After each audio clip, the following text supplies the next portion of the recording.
E aí, pessoal, mais um dia estudando. Hoje eu acho que eu estudei um pouco menos do que eu estudei ontem. Eu tentei resolver alguns problemas e não consegui resolver todos também. Eu estava tentando resolver um problema que provavelmente é o que eu vou tentar estudar amanhã, que é basicamente dar um exemplo de... deixa eu ver se eu falo isso em inglês ou em português. Vou colocar em inglês. De fibrado não, feixe, que é localmente livre. Não, um feixe que é... Perdão. Um feixe livre de torção que não é localmente livre.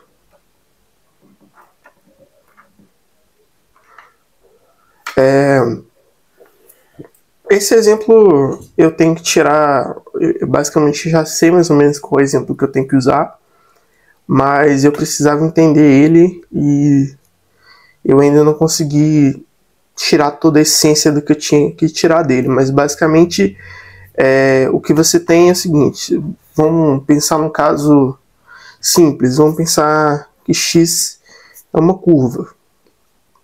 Por exemplo, x é o spec de k de xy sobre y² menos x², por exemplo, que é essa curva aqui. E aí você pega um ponto aqui. O ponto melhor de pegar é justamente a origem, o 0, 0, que corresponde ao ideal xy, certo? E chama esse ponto de P, né? E aí você tem uma sequência exata de feixes, onde ela é basicamente assim: OX e AP, onde esse cara aqui, esse P, seria o feixe que para cada U e P de U são as funções de OX de U que se anulam no ponto. E esse aqui é o nosso exemplo, é o exemplo que eu tenho que mostrar, que é um exemplo de feixe que é livre de torção, mas não é localmente livre.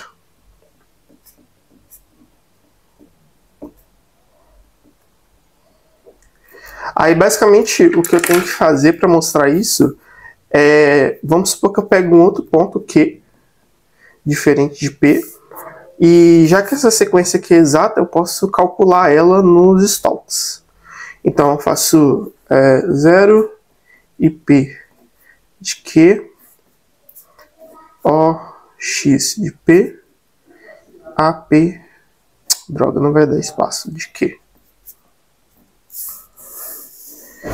Aí eu tenho que ver que isso daqui não é livre. Ainda não sei como eu demonstrar isso. É uma coisa não muito trivial. Não é difícil também, mas eu ainda não entendi que truque que eu tenho que utilizar para poder provar isso. Mas estamos na luta. Uma coisa positiva que aconteceu hoje foi o exercício que eu estava falando sobre ele ontem, de geometria complexa. Eu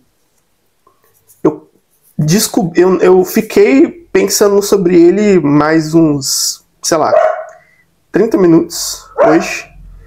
E aí eu falei assim, tô muito tempo nesse exercício, vou pular para o próximo. Aí eu falei assim, vou pesquisar no ChatGPT. O exercício era esse daqui, né? Provar se aqui o A são as retas afins em C2. Provar que isso aqui era um fibrado.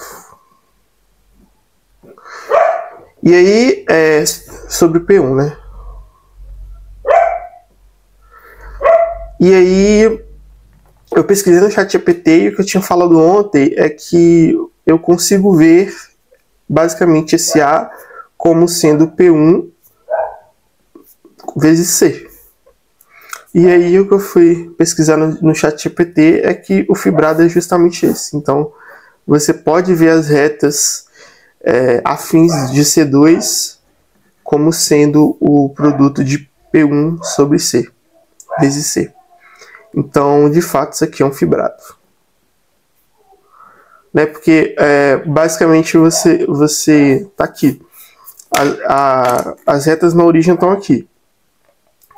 Então, você tem todas as retas na direção, numa determinada, em todas as direções possíveis, mas elas sempre vão estar aqui no ponto, vão ter um ponto em comum, que é o ponto zero. Se você translada isso para algum outro ponto, aqui, por exemplo, pega um C aleatório, você também tem todas as retas que passam por esse ponto aqui. E aí você vai, à medida que você vai variando o C, e cada C você vai ter um P1 diferente, você vai conseguindo contemplar todas as retas em todas as direções possíveis, né? Porque o que vai determinar as retas, todas elas vão ter um equivalente paralelo a elas. Ou seja, uma reta aqui, se você pegar outra reta, vou colocar de uma coisa mais forte, né?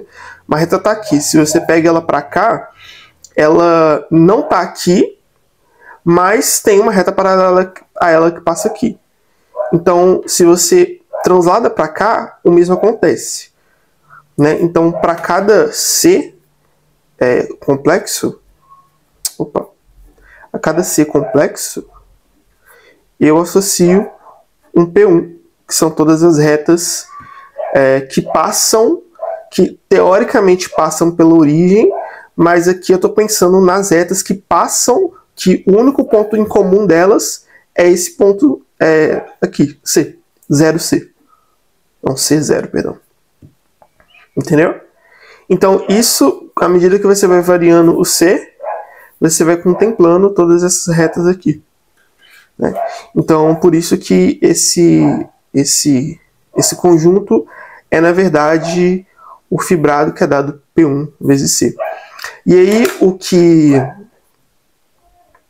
a gente tem, que é interessante, é que o que a gente chama de fibrado tautológico, que é o O-1 de P1, o fibrado tautológico injeta nesse cara aqui, né? Então, de fato, você tem é como se você estivesse vendo o fibrado tautológico como um subfibrado desse aqui. Na verdade, minto, não sei se eu estou falando exatamente isso. Mas o que eu sei é que se você tem um fibrado tautológico aqui, você tem alguma outra... Você, de alguma forma, consegue ver as retas aqui como retas aqui também. Na verdade, você tem uma sequência exata de fibrados. Se eu não me engano, ela começa assim.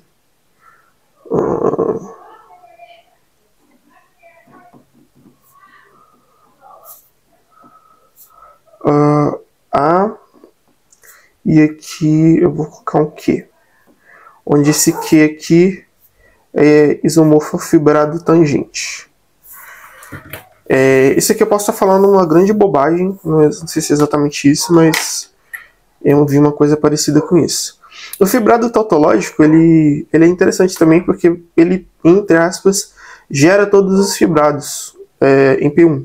Em PN, na verdade. Você pode pensar na construção análoga para PN. Ele é basicamente o seguinte, né? Ele é O-1 de P1. Vai ser o quê? Vai ser o conjunto L e V pertencente a P1 vezes C2, tal que o V está nesse L. É meio que fala tautológico justamente por isso, né? O fibrado, as retas que estão no fibrado, você pega a reta E aí você multiplica, você faz vezes os pontos que estão na reta. Meio como se fosse um argumento circular, né? Mas enfim. Então, pelo menos hoje consegui vencer esse exercício aqui, né? E agora eu estou tentando estudar, vou ver como é que eu desenvolvo se amanhã o conceito de campos vetoriais.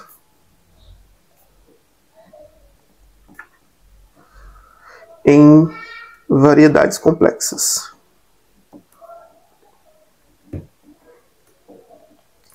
Porque o campo vetorial, ele basicamente é o seguinte: ele imita uma ideia que a gente tem em análise, né? Porque em análise você tem, sei lá, você tem um plano aqui, você tem um campo de vetores. Para cada ponto você tem um vetor. Ou seja, ele está te dando, ele pega pontos e associa a direções. Né? Mas tudo aqui está em Rn, né, ou Cn. Então é fácil de verificar, de estudar a geometria disso aqui. Agora, quando você está num espaço abstrato, complexo, uma variedade, você não tem exatamente, você não sabe o que é um vetor, né? Então você tem um ponto aqui da sua variedade, um P, e você quer associar esse P a um vetor. Mas vetor, aqui pra gente no contexto do Rn, um objeto que ele é muito similar, ele captura muito similarmente a ideia do ponto, né? Levando em consideração que você pensa nisso aqui como espaço vetorial. Quando a gente está numa variedade X qualquer, a gente não tem exatamente, não pode olhar a variedade inteira como espaço vetorial, mas a gente sabe que para cada ponto a gente tem associado um espaço vetorial que é o espaço tangente. E aí a gente sabe também que, dado todos os pontos do espaço tangente, você constrói o fibrado tangente, que é a união de cada espaço tangente quando você cola com as cartas, né? Esse daqui é o fibrado tangente. Show. Aí o que você faz? Agora você chama um campo vetorial, sigma, vai ser uma aplicação que vai de x para o espaço tangente, que pega um ponto x e leva em alguma coisa um vetorzinho que está no espaço tangente do x, né? Porque senão não faz sentido. Agora a gente pode falar sobre pensar em coisas vetoriais aqui. E aí o legal é que esse conceito, isso aqui tem que ser contínuo, holomorfo, tudo mais e tal. Mas o legal é que esse conceito é exatamente o conceito de seção do fibrado. Né? É uma seção do fibrado, seria o quê? Uma função do x para o fibrado, tal que se você fizer a projeção de qualquer ponto aqui, vai voltar no x. Então, isso daqui, na verdade, os campos... Então, campos vetoriais em x são a mesma coisa que seções do fibrado tangente.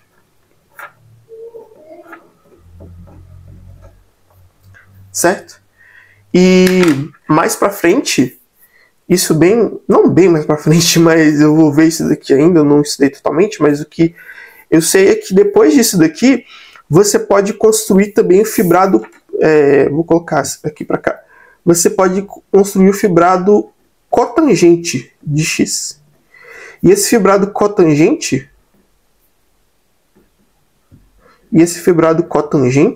ele na verdade vai ser o que vai permitir a gente pensar em formas diferenciais.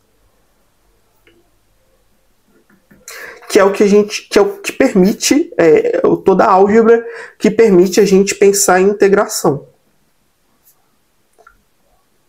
né, em variedades. Mas assuntos para um próximo dia. Por hoje foi só o que eu consegui avançar e coisas legalzinhas. Espero amanhã continuar avançando mais. Valeu!